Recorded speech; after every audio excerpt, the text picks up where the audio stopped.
Bonjour et shalom, Richard Darmon au micro de Studio Kalita pour notre nouveau mini-magazine concernant les implications et les conséquences à la fois internes et géostratégiques de la pandémie de coronavirus dans tout le Moyen-Orient. Avec, pour en parler aujourd'hui, notre invité, le docteur Jacques Neria, qui est en fait colonel de réserve de Tsahal, mais aussi analyste en affaires moyen-orientales au JCPA, le Jerusalem Center for Public Affairs, qu'on traduit en français par les initiales du CAPE, CAPE, c'est-à-dire le Centre des affaires publiques et de l'État.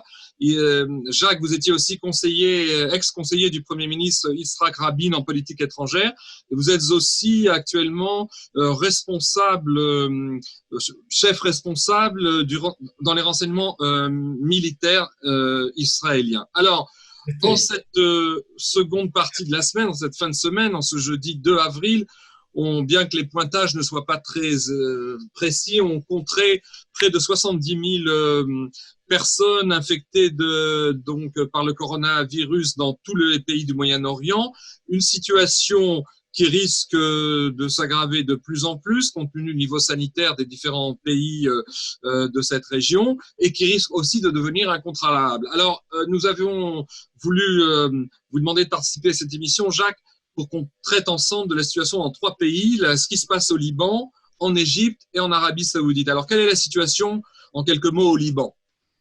Écoutez, d'abord, pour corriger vos chiffres, je ne pense pas qu'on parle de 70 000, c'est beaucoup plus que ça, puisque dans la majorité des pays arabes, il n'y a pas de test obligatoire. Donc, ce qui fait que dans certains pays, comme au Liban, par exemple, les tests sont payants. Il faut payer pour un Libanais qui a une carte d'identité libanaise, il faut payer $90 pour avoir un test. Et si vous n'êtes pas libanais, si vous êtes un résident illégal au Liban, c'est pas moins de $500. Donc, les gens ne vont pas se faire tester et donc ce qui fait que le chiffre est tout simplement erroné. Donc, ça, c'est en premier lieu. En ce qui concerne spécifiquement le Liban, naturellement, comme vous savez, depuis octobre, est dans un drame et une révolution qui avait commencé et qui est pour l'instant qui a été étouffée par la pandémie du virus. Parce que sous prétexte de mesures sanitaires, de sécurité, tout ça, tout ce monde de manifestants a été éparpillé. Tout ce qui est résidé dans les places beyroutines se sont effacés et tout le monde naturellement a peur de ce virus et ne sait pas comment s'y prendre. De ce fait-là, le système libanais continue à être paralysé. Il n'y a pas d'avance, il n'y a pas de réforme. La déroute financière est horrible. Si en octobre, $1 valait 1500 livres libanaises, aujourd'hui, il en vaut 2800 au marché noir. Donc, imaginez quelle est la dévaluation énorme de la livre libanaise. Et ce qu'il y a encore de pire, c'est que l'aéroport de Beyrouth a été fermé jusqu'au 12 avril. Et jusqu'au 12 avril, on ne peut pas retirer des devises étrangères au Liban. C'est interdit, sous prétexte que l'aéroport est fermé. Donc, ce qui fait que les gens commencent à manifester et je dirais les premiers signes de famine se manifestent dans les rues de Tripoli et dans le sud Liban. Et naturellement, qui est accusé en premier lieu? Le gouvernement libanais et surtout Hezbollah est mis en cause. Alors, le Hezbollah, on a entendu, je crois, il y a 48 heures qu'il avait fait un don symbolique de plusieurs centaines de milliers de dollars pour aider à la situation sanitaire. C'est une goutte d'eau dans l'océan. Écoutez, Hezbollah est le plus fourbe des ennemis au Liban. Donc, pendant que le Liban officiel avait interdit les vols entre Téhéran et Beyrouth, les Libanais d'affiliation Hezbollah continuaient à arriver et avec eux la maladie arrivait de Téhéran. Et dans un soubresaut d'honnêteté, de fidélité soi-disant, Hezbollah a mobilisé 25 000 personnes, médecins, infirmiers, tout ça, soi-disant pour créer une réserve pour traiter du virus au Liban, alors que naturellement, c'est, comme vous le dites, une goutte d'eau dans l'océan. Alors, même si la population est atomisée, puisque on avait vu lors de notre dernière analyse que dans tous les pays du Moyen-Orient, compte tenu des consignes d'isolement et surtout de la discipline imposée par les forces de sécurité ou par les diverses milices, les gens sont atomisés, ils sont chez eux, mais en même temps, il y a des pénuries considérables, à la fois de nourriture, d'eau et de vivres. Et est-ce qu'on ne va pas vers une situation qui risque d'exploser ici et là à cause d'un côté, vous disiez la famine, mais en même temps le fait que les gens ne peuvent pas rester passivement chez eux à attendre on ne sait quoi? Écoutez, on ne sait pas qu'est-ce qui va venir en premier. Est-ce que le cri du ventre, donc c'est le ventre creux qui va créer famine, ou je dirais, une révolution beaucoup plus musclée. Ce qui est certain aujourd'hui, c'est que Hezbollah fait tout en son pouvoir pour empêcher l'établissement d'un état d'urgence au Liban. Selon la constitution libanaise, une fois un état d'urgence déclaré, c'est l'armée qui prend le pouvoir. Et ce n'est pas exactement ce que Hezbollah voudrait. Donc, et Hezbollah est en train, naturellement, Nasrallah l'a dit dernièrement, mon gouvernement à moi ne va pas imposer un régime d'urgence. Ça ne se fera pas, et je m'y opposerai. Donc, comme Hezbollah s'oppose aussi à la nomination de certains fonctionnaires à la Banque du Liban, naturellement, tout cela, de politique et pandémie, va ensemble, et tout cela mène à, je dirais, un cul-de-sac où on ne sait pas comment est-ce que les choses vont se développer. Les Libanais ne peuvent pas quitter l'étranger. Il y a 20 000 Libanais qui veulent retourner au Liban, 20 000 qui sont en Afrique et qui sont dans l'impossibilité de voyager parce que les rivalités politiques empêchent la Middle East Airlines, la compagnie aérienne libanaise, de voler en Afrique et de ramener ses Libanais. Alors, est-ce qu'on ne risque pas, malgré cette atomisation, malgré ce cul-de-sac dont vous parlez, cette impasse, est-ce que tous les ingrédients sont à nouveau réunis pour une sorte de nouvelle guerre civile au Liban? Mais comment pourrait-elle exploser, attendu que les foules ne peuvent pas manifester? Il y a vraiment une nouvelle donne qui fait planer une incertitude encore plus grande. Écoutez, l'armée est dans les rues aujourd'hui à Beyrouth, sans déclarer l'état d'urgence, mais elle est là. Elle est en train de surveiller de très près et je dirais, elle n'est pas encore à bâtonner les manifestants comme le font les Indiens en Inde, mais ce n'est pas loin. Donc, parce que les manifestations commencent à se faire sentir, surtout dans la région de Tripoli au nord et dans le sud du Liban et dans la banlieue et dans le fief même de Hezbollah. Donc, qu'est-ce qui va devenir? Dans les prochains jours, je pense qu'il y a ici une explosion qui couve. Le feu est sous les cendres et il risque de s'allumer avec n'importe quel petit incident. Et ça va reprendre, je dirais, malgré l'armée et sans l'armée Hezbollah, on va se retrouver dans une guerre civile très, très, très difficile à supporter au Liban. Alors, une affaire plus qu'à suivre et qui est plutôt en train d'empirer. En ce qui concerne maintenant l'Égypte, qui est l'un des grands, enfin le pays sunnite leader au Moyen-Orient, on citait dans la presse les chiffres fantaisistes de 700-800 personnes infectées sur presque 70 millions d'Égyptiens, si ce n'est plus. Qu'est-ce qu'il en est exactement? Écoutez, les chiffres en Égypte, c'est comme les chiffres en Chine. Si vous croyez les chiffres en Chine, vous allez croire les chiffres en Égypte aussi. Ce qui est certain, c'est que le régime est très conscient de ce problème-là, est en train d'injecter dans l'économie des milliards et des milliards de livres égyptiennes pour pouvoir soutenir, je dirais, les classes. Donc, les pauvres, la population de pauvres égyptienne essaie de subsister avec les subsides de l'État.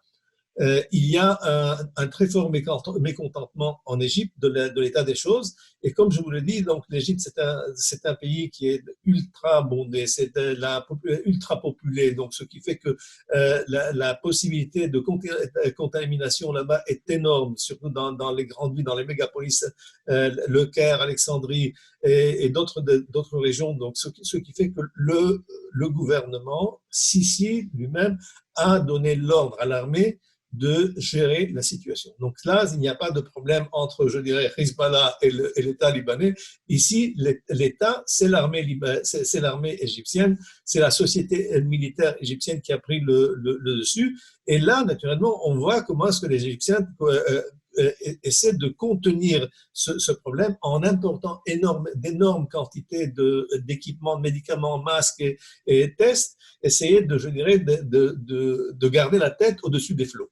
Alors c'est d'autant plus le cas, comme vous le disiez, c'est l'armée donc qui gère cette crise, que l'armée, avant cette crise et depuis fort longtemps, l'armée était aussi pourvoyeuse d'aliments de base, c'est-à-dire l'armée possède et gère les grandes boulangeries du pays, plusieurs coopératives agricoles, et donc c'est elle aussi qui achemine les denrées vitales à la population. L'armée égyptienne gère plus de 40% de l'économie égyptienne. Donc, c'est, comme vous le dites, c'est les boulangeries, les sortes, les produits agricoles, c'est tout. C'est l'industrie, l'armée, 40%. L'hôtellerie, c'est l'armée. Donc, même les compagnies aériennes, c'est l'armée. Donc, ce qui fait que l'armée a un grand intérêt à se mobiliser et à contrôler la situation. Nous sommes là, je dirais, pour l'instant, sous contrôle. Différemment du Liban, je ne vois pas pour l'instant une éruption à partir des bases, quoique les frères musulmans sont toujours présents et quoique, je dirais, leurs activités subversives n'ont pas disparu.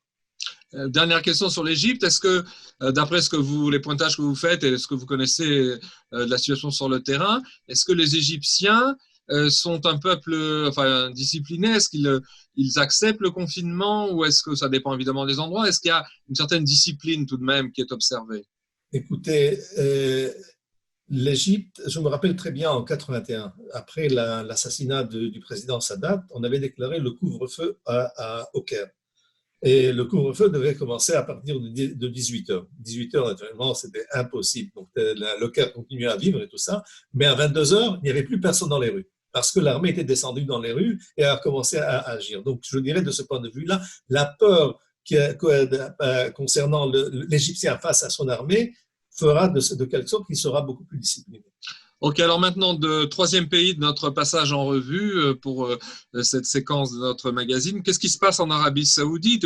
Là aussi, c'est un immense pays, mais où les populations sont concentrées, les trois quarts, le 4/5 de la population sont concentrés dans 2-3 centres urbains. Quelle est la situation? Écoutez, la situation est dramatique du point de vue économique en Arabie Saoudite. Le pétrole, qui est naturellement la principale ressource économique, est à des niveaux historiques bas. Donc, si le baril de pétrole est à 22 dollars ou 20 dollars, alors que le budget avait été conçu avec l'idée d'avoir un baril à 50 et 60 dollars. Donc, ce qui fait qu'il y a un manque ici énorme dans le budgétaire, et l'État est obligé de pomper dans ses réserves pour se maintenir, pour maintenir l'infrastructure et pour naturellement continuer une guerre sans fin, sans issue avec le Yémen. Rien que avant-hier, les Yéménites ont tiré des missiles balistiques sur Riyad et sur d'autres centres urbains saoudiens. Naturellement, c'est l'activité Houthi proxy iranien, donc qui continue. C'est une guerre sans fin et qui pompe, elle à elle seule, 1 milliard de dollars par mois. Donc, il faut naturellement pour cela beaucoup de réserves. Et là, je dirais, c'est dramatique. Donc, non seulement il y a un problème de base économique, mais il y a aussi, je dirais, une certaine, à l'intérieur de la maison royale, il y a une certaine, je dirais, non pas torpeur, mais plutôt une espèce de paralysie. De paralysie parce que il y a certaines donnes dans cette famille qui se bagarrent tout le temps. Et dernièrement, donc l'oncle de MBS, Mohamed Ben Salman, a été mis en confinement, mais un confinement obligé. Donc, c'est pas confinement en virus, mais confinement parce qu'il avait été accusé de subversion avec d'autres princes contre MBS. Donc là, je dirais, la situation n'est pas, il n'y a pas de risque à partir de la base. On ne voit pas les Saoudiens de se réveiller et essayer de renverser le régime. Non, c'est au sein de la famille royale que tout se passe. Dernière question concernant toujours l'Arabie Saoudite. Par rapport aux deux autres pays dont on a passé en revue, le Liban et l'Égypte, la situation sanitaire est tout de même plus sous contrôle là-bas? Est-ce que le niveau sanitaire est meilleur au-dessus de la moyenne par rapport à tous les autres pays? On ne parle même pas de la Syrie qu'on n'a pas évoqué aujourd'hui, mais Syrie, Liban, Égypte, Est-ce que l'Arabie Saoudite est mieux placée au niveau sanitaire pour faire face à… Et de loin, beaucoup plus avancé dans le domaine sanitaire, comme le Koweït par exemple, et Bahreïn, et les Émirats et Qatar, que l'Égypte et le Liban et la Syrie et les autres pays moyen-orientaux. Les hôpitaux saoudiens sont de premier ordre. Les médecins là-bas sont des médecins qui ont étudié aux États-Unis et dans les grandes écoles. C'est la médecine sur place, mais le problème n'est pas la qualité des médecines, c'est tout simplement la courbe des contaminés. Si les infectés, si la courbe est trop haute, même n'importe quel système médical va tout simplement crouler. Eh bien, merci pour ce tour d'horizon, Jacques Neria. On va suivre la semaine prochaine l'évolution de ces conséquences du coronavirus dans d'autres pays du Moyen-Orient. On n'a pas parlé encore centralement de l'Iran, on le fera dans quelques jours. Je vous remercie pour ces explications et bonne santé à tout le monde. Shabbat Shalom. Bonne santé, Shabbat Shalom.